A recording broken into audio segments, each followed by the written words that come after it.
The movie opens with a scene in which our protagonist, Jacky, stands before portraits of the rulers of his country, or, more precisely, before a portrait of the ruler and her young, attractive daughter, who is soon to inherit the throne. In the background, propaganda plays on a television, urging citizens to eat porridge dispensed from pipes in the wall. Jacky, handsome and seemingly innocent, is dressed in a bright scarlet burqa with a metal hollow ring around his neck, symbolizing his purity. Overwhelmed by his emotions, Jacky passionately pleasures himself while gazing at the portraits, covering the old dictator's face with one hand, as all his attention is focused on the young princess. When he finishes, he collapses to the floor in satisfaction. After a moment's pause, he redirects his attention to the television, which continues broadcasting state propaganda. The screen cuts to a massive rally of regime supporters. A crowd of women fills the square, cheering and waving flags. The scene begins with the appearance of white mares, sacred animals in this country, gracing the gathering with their presence. As the crowd roars with approval, female officers in power take the podium, their expressions haughty and commanding. After they are seated, a group of young men dressed in black burqas, nooses around their necks, is marched in. These condemned men stand silently, awaiting their execution. Meanwhile, Jacky pours porridge into a pot, the substance resembling a slimy, unappetizing liquid oozing from the wall pipe. As the first officer, the confident and beautiful Polkanessa, emerges on screen, Jacky's face lights up with admiration. She waves gracefully to the crowd, who cheer enthusiastically at the sight of their mistress. She is followed by the frail and aging Generaless, who steps forward to address the masses. As the Generaless speaks, Jacky stirs his porridge absent-mindedly until his tired mother arrives home.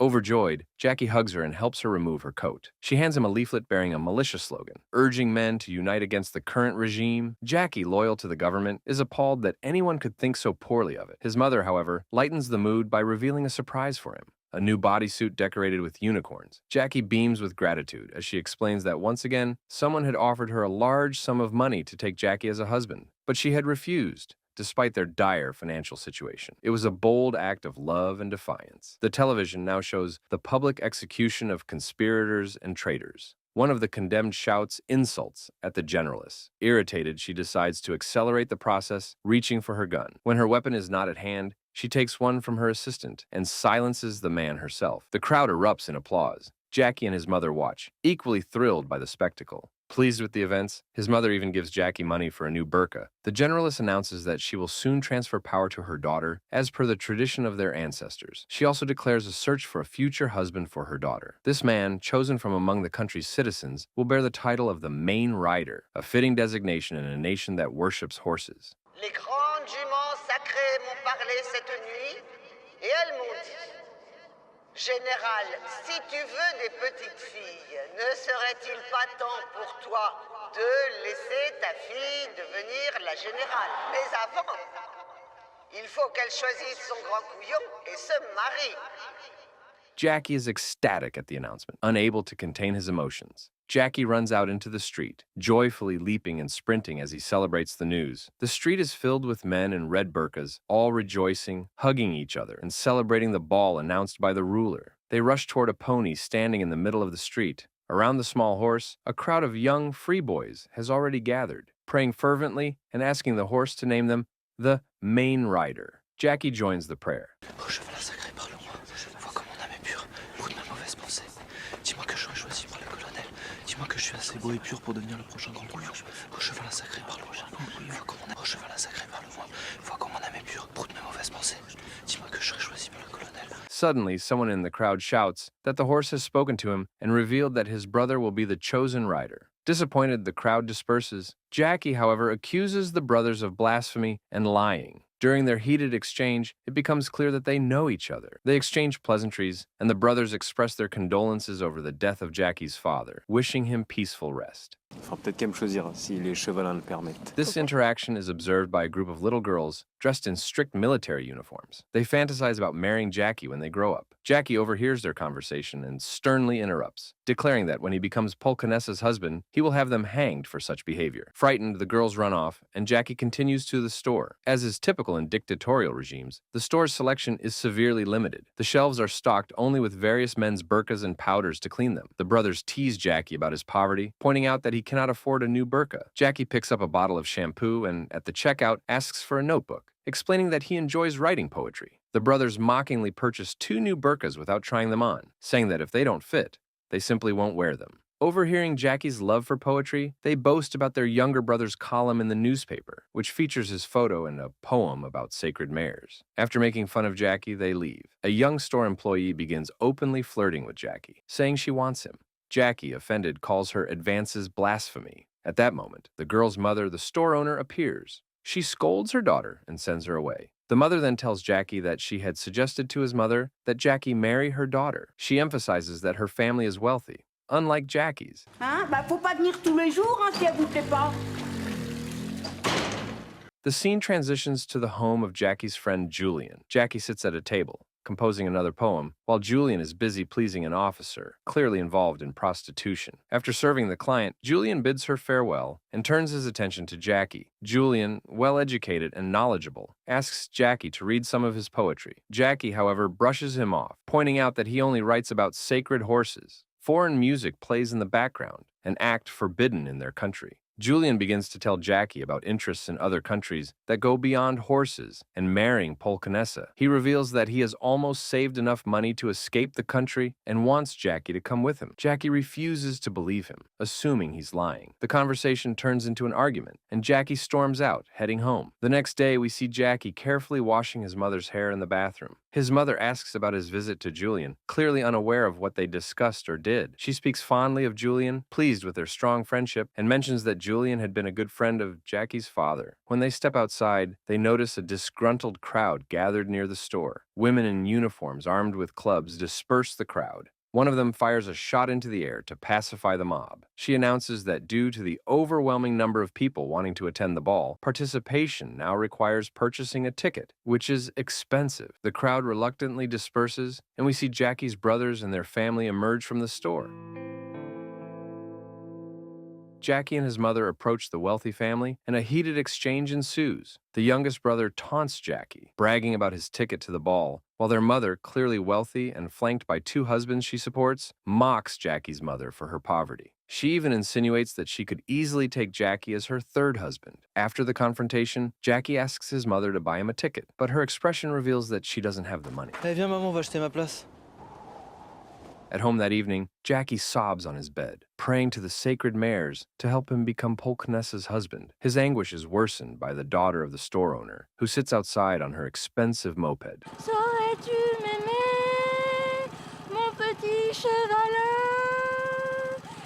J'aimerais te marier, mon petit chevalin, de toi enfanté. Gleefully singing mocking love songs about Jacky's inability to attend the ball. Fed up with the noise, Jacky's mother chases the girl away. Trying to console Jacky, she reminds him of Julian's supposed treasure. Je vais me la faire moi-même, mon trésor. Determined, Jacky goes to Julian, who is in the middle of serving another client. Jacky bangs on the door, demanding Julian give him the treasure he's hiding. Julian dismisses him, but Jacky returns with 3 officers who storm Julian's apartment. They find no treasure but uncover banned items, including pornographic magazines and the same militia flyers Jacky's mother had shown him. Julian is arrested and Jacky tries to apologize, insisting he didn't want Julian to be executed. Julian bitterly tells him it's too late as he's led away. At home, an officer questions Jacky's mother, trying to determine if she knew about Julian's illicit activities. Getting no useful information, the officer rewards Jacky with a ticket to the ball and leaves. Jacky's mother scolds him for involving Julian, but Jacky swears he didn't know anything. To placate her, he offers to shine her shoes. That night, Jacky, overjoyed at the prospect of seeing Polkanessa, masturbates to her portrait. The next morning, a happy Jacky heads to the store to buy a new outfit for the ball. Along the way, he passes the store owner's daughter, who is unaware of Jacky's ticket. Jacky mimics her smug grin and enters the store. He asks for a white burqa with reins for the ball. The store owner is unhappy about the news, but agrees to order the outfit on the condition that if Polkanessa chooses Jacky, he moves them into the palace. Their conversation is interrupted by someone shouting Jacky's name. He runs outside and sees an ambulance with his mother inside. He's told she slipped on polished rocks from her freshly shined boots. Jacky barely manages to say goodbye before she passes away. After his mother's death, Jacky is taken in by his relatives, his brother's wealthy family. Jacky now lives in their attic and serves as a household servant. During a family dinner, Jacky stirs porridge from a wall pipe for the others while they mock him for his failure to stir it properly. Amid the conversation, they mention Julian's fate. He had escaped execution but was later found in his burned-out home, having perished in the fire. The family continues laughing and insulting Jacky as they eat. Later, we see a dirty and exhausted Jacky shopping for his new family. At the store, the owner's daughter proudly announces her engagement to a rich man. Jacky congratulates her sincerely. She pulls out the outfit Jacky had ordered for the ball and teases him, but Jacky tells her he's now a pauper and won't be allowed to attend. Sympathetically, the girl offers a way to help him, saying she loves him, and slowly closes the store's door. C'est un bon petit plan que j'ai. T'aimes bien quand je fais ça? Their interaction is interrupted by her mother and fiancé entering the store. The scene shifts to the kitchen of Jacky's foster family. The store owner's daughter has a black eye, and Jacky is being punished under the sink by her brothers and foster father. Meanwhile, Jacky's foster mother and the store owner's mother discuss the fallout. The store owner reveals that her daughter's fiancé broke off the engagement, accusing Jacky of trying to steal the outfit in exchange for sex, which is a criminal offense. They agree that Jacky's foster mother will pay for the outfit and marry Jacky to the store owner's daughter. Jacky's foster father demands Jacky be sent to jail, but his wife silences him. Juto, capota. Et pourquoi c'est lui qui l'a? Jacky's ticket is taken and given to one of the brothers so he can attend the ball instead. In the next scene, the fathers help the brothers prepare for the ball. They try on their outfits, practicing their speeches in front of mirrors. Voici mon leçon, Votre Excellence. Voici mon leçon.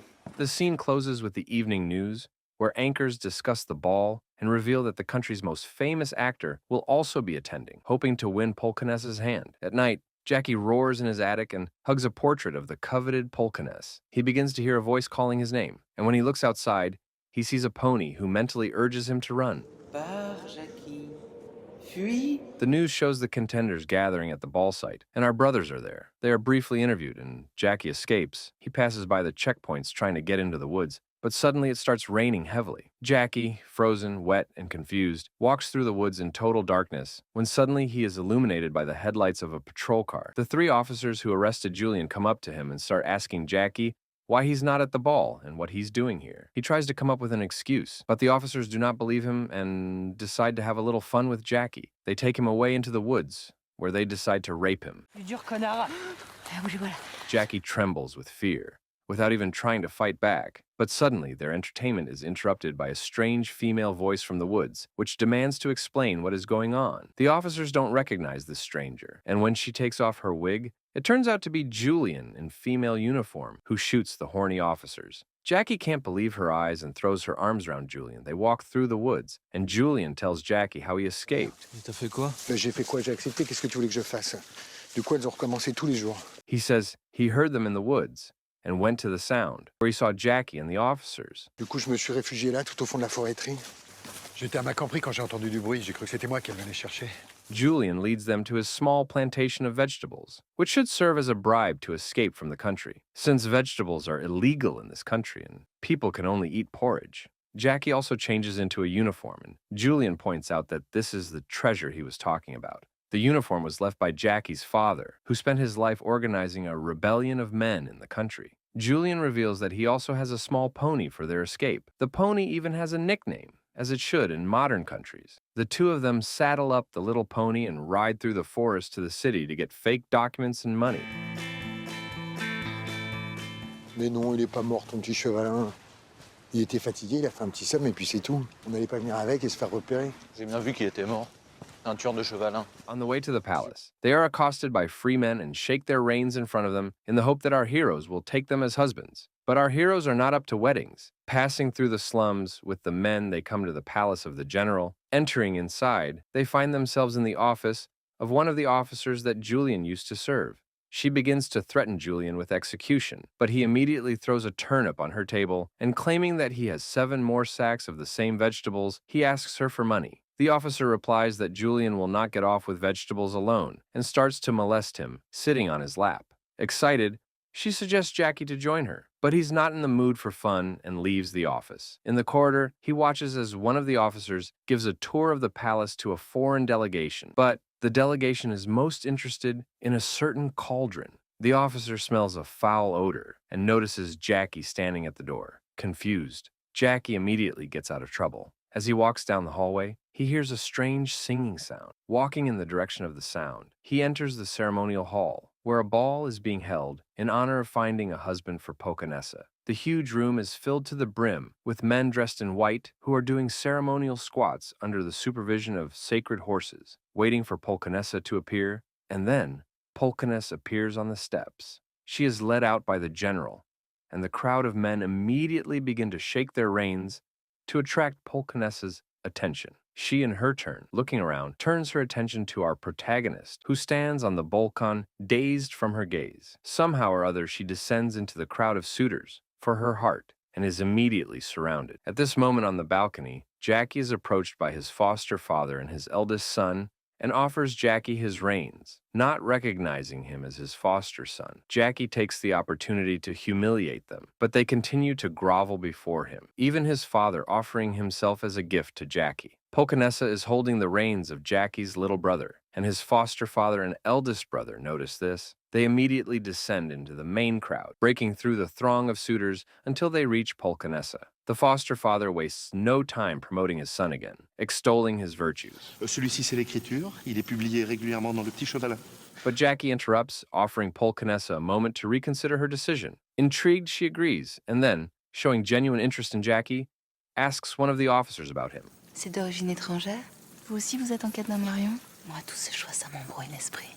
Shortly after, Polcanessa invites Jacky to her office for a cup of tea, explaining that she's tired from the event. Jacky finds himself in Polcanessa's opulent office, where a dwarf pony of an unusual color wanders freely. While waiting, he sits on the sofa and observes the room's lavish interior. When Polcanessa enters, she hands Jacky a glass, filled with a familiar-looking slurry, reminiscent of the country's infamous porridge. Jacky takes the glass hesitantly and begins questioning Polcanessa about the legends that claim horses obey her commands. She slumps into a chair, visibly exhausted, unbuttoning her collar as if it had been choking her. Amused by Jacky's questions, Polcanessa grows more fascinated with him. Their conversation turns casual, and Jacky learns that Polcanessa's husband has already been pre-selected by her mother, a famous TV actor. Polcanessa confesses she doesn't care much about who she marries. Curious about Jacky, she asks if he's ever been in situations where he was forced into something against his will. Jacky gives a vague answer, and Polcanessa, feeling a kindred spirit in him, begins pouring out her heart. She admits that she doesn't want to be a generalist like her mother and has always dreamed of writing and creating. Jacky is amazed and reveals that he writes poetry, which further deepens Polcanessa's interest in him. Seeing him as someone who truly understands her, Polcanessa sits closer to Jacky on the couch. She picks up a small box from the table and offers it to him. Inside is a forbidden carrot. Jacky pokes at the carrot nervously, and Polcanessa encourages him to try it. As Jacky chews the carrot hesitantly, Polcanessa's interest in him shifts to something more intimate. Jacky, sensing her intentions, begins trembling and hints that things may not be what they seem beneath his clothes. Polcanessa is undeterred and about to act on her desires when her mother bursts into the room in a wheelchair. The Generaless announces that it's time to crown the main rider. Polcanessa, annoyed, suggests her mother handle the announcement since the decision has already been made. Jacky tries to intercede, claiming Polcanessa isn't feeling well, but the Generaless quickly dismisses him and sends him away. Vous avez rien de spécial, Excellence? Bon, toi, tu fous le camp, je te pends. The mother and daughter return to the ballroom, where the other officers are busy selecting groomsmen from the remaining suitors. Meanwhile, Julian finds Jacky in the crowd, showing him a bag of money that will fund their escape. Just as they're about to leave, Jacky's foster father recognizes him and shoves him into the open space directly in front of Polcanessa and the Generaless. Jacky's wig is snatched off, and he boldly confesses his love for Polcanessa. The Generaless, furious and uncompromising, immediately draws her pistol to execute Jacky on the spot, but he manages to escape as the Generaless fires wildly, causing chaos in the ballroom. A squad of girl officers is dispatched to hunt Jacky down, while his foster family is detained for questioning. Jacky crawls into a ventilation shaft, evading capture. He emerges in a secret laboratory, where a girl officer is giving a tour to a foreign delegation. Hidden, Jacky overhears their conversation. To his horror, he learns that the country's infamous porridge is actually vitamin-enriched excrement, a product of zero-waste production. The tour is interrupted by another officer reporting the commotion upstairs, and the group leaves the lab. Seizing the opportunity, Jacky approaches the control panels of the installation and begins pressing buttons chaotically. A guard enters, but before being discovered, Jacky manages to hit the main button, causing the porridge system to reverse. Across the country, the enriched slurry begins reverting back to its original form. Jacky escapes and hides in Polkanessa's chambers, unaware of where he is. Meanwhile, citizens across the country unwittingly receive the new porridge from their pipes while watching a news report announcing Polkanessa's decision to marry the actor. The scene shifts to Polkanessa demanding that Jacky be brought to her chambers alive. Ah non, vous le tuez pas. Non, vous me le ramenez avant. When everyone leaves, Polkanessa turns off the TV, removes her shoes, and collapses tiredly onto the bed, unaware that Jacky is hiding underneath it. By chance, Jacky sneezes, giving himself away. Polkanessa, startled, grabs a gun and orders him to crawl out. Polkanessa lowers the gun, remarking that her heart has surprised her today. Jacky, overwhelmed with emotion and frustration, sweeps her off her feet, lamenting that while he is deeply in love with her, she only loves him as a woman. Jacky holds the gun to her head, pleading for one last kiss. What begins as a moment of tension turns into unrestrained passion. They begin to touch each other through their clothes, but Jacky's overwhelming excitement causes him to pass out, as he often does in moments of extreme emotion. The next morning, Jacky wakes up tied up. Polkanessa leads him to a window, where thousands of men have gathered outside the palace, demanding Jacky's release. Among the crowd is Julian, who stirs them into action.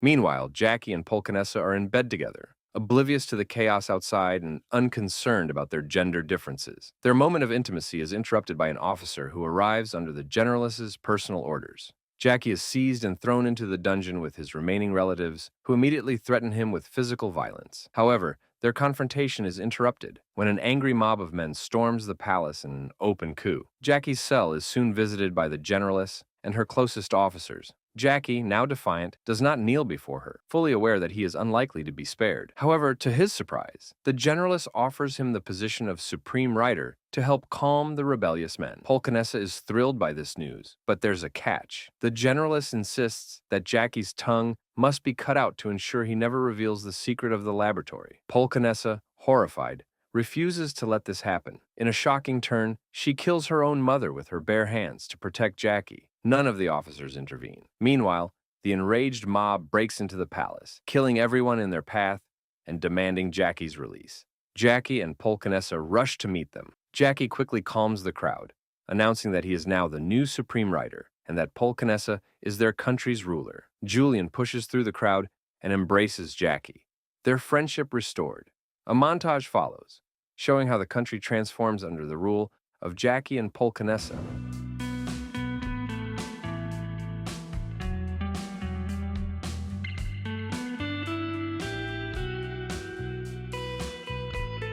Jacky visits his home village, where his hypocritical family gushes about how much they've always loved him. He also establishes schools for men, providing them with access to education equal to that of women. The wedding day arrives, and our sweethearts prepare to step out in front of the crowd to announce themselves as husband and wife. The movie concludes with a scene where Jacky and Polkanessa ascend the podium. After a brief, heartfelt speech from Polkanessa about unity and love, the two begin to slowly undress. As they strip away their clothing completely, the crowd is stunned to see that both of them are men. They declare that there are no longer any barriers to love in their country. However, instead of applause or approval, the crowd erupts in a singular chant, voicing their collective disbelief and outrage.